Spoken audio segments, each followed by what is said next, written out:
Minister, the programme for government committed to fast-track the national broadband plan because, thanks to COVID, there was a realisation at long last that delivering broadband to every home in Ireland has the potential to transform our economy, and none more so than in rural Ireland. We witnessed a spike in local house prices as high-tech jobs relocated from the Dublin docks to rural townlands, with the knock-on potential to reduce the climate impact of transport in rural areas by reducing the need to commute long distances. But despite this, the Climate Change Advisory Council report from the OECD on reducing Ireland's transport emissions makes no reference to broadband or remote working. This is despite the OECD saying that there was an opportunity for policymakers to design and implement meaningful and integrated policy packages that prioritise transformative actions and deliver the emissions reductions required. As a former Climate Minister, I am all too aware of the bizarre system where Official Ireland has dismissed the transformative impact of the rollout of broadband infrastructure on carbon emissions, despite the fact that 37% of our population live in rural areas. Not only has government made no attempt to deliver on its programme for government commitment on broadband, but it has also failed to meet its own most recent target of having 20% of the public service working remotely by the end of 2021. One way to achieve remote working targets is to establish public service remote working hubs in every single decentralised public building across this country.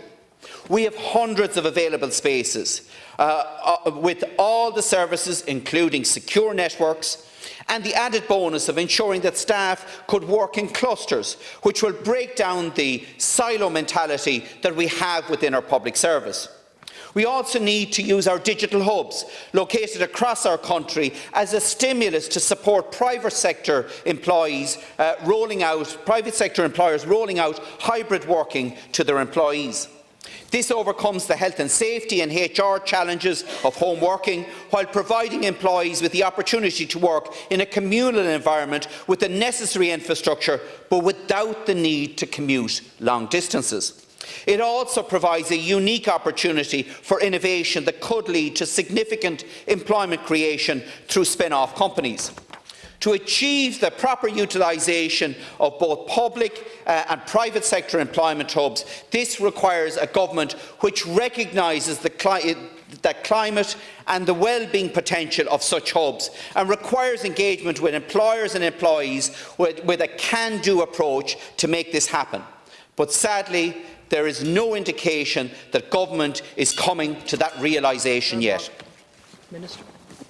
Firstly, can I say with regard to the National Broadband Plan, which had difficulties in the first 2 years due to COVID and also problems at local authority level and on the technical aspects around ducting and so on.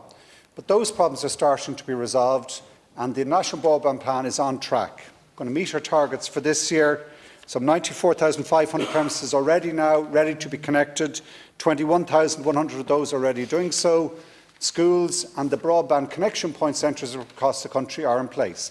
Never can be happy that it's fast enough, but it is starting to deliver. And I agree with your central premise. There is huge potential for rural Ireland, for towns and villages right across the country, to see life coming back into the centre of towns, using broadband and using new remote working systems. The Taoiseach will deliver legislation in that regard shortly.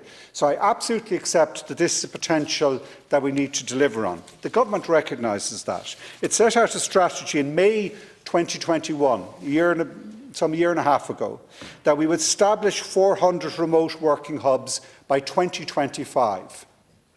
300 are already up and running and in place and working.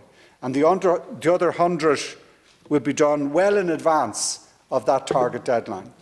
And they're in just the right places. They're typically in the centre of towns and villages, old courthouses, cinemas, convents. The government has provided €100 million, Mr Heather Humphreys, to help deliver those, and they are being delivered.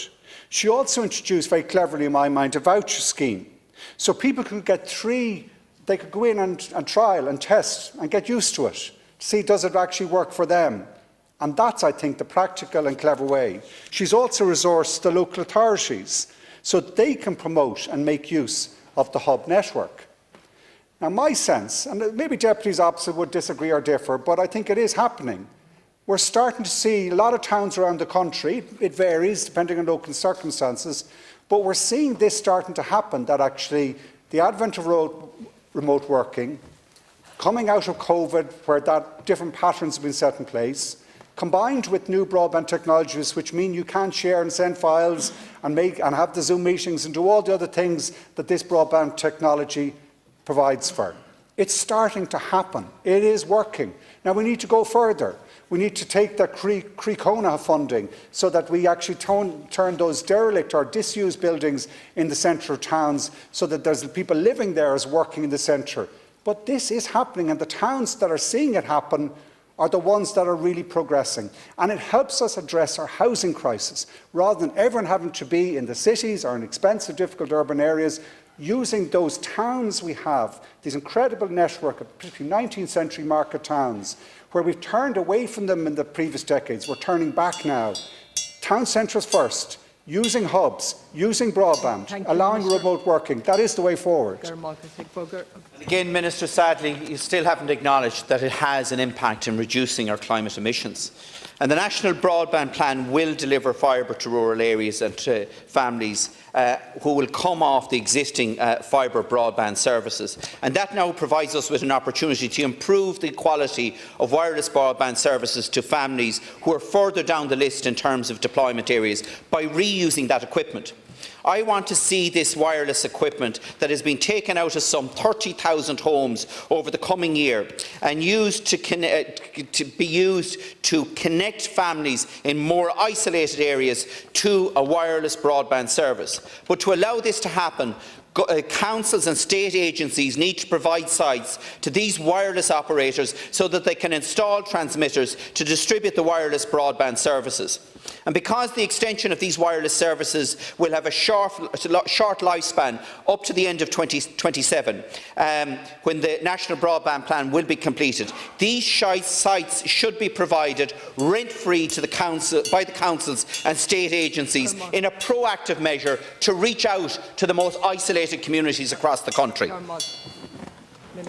I look at that proposal and we'll give it real consideration, because it seems, well, we've worked well. And destroying broadband to this country isn't just about the National Broadband Plan. There is actually real progress right across the country, within those areas and without. We have major investment by Air, by Virgin Media, by Cyro and other operators, as well as the National Broadband Plan, which is seeing competition, lower prices, higher speeds, better services.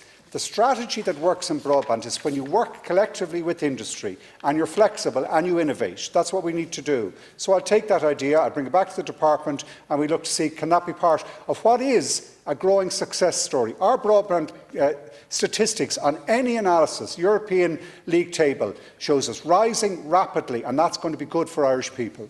I'm sure Deputy Naughten's SH was inadvertent. We were hoping you would let it go.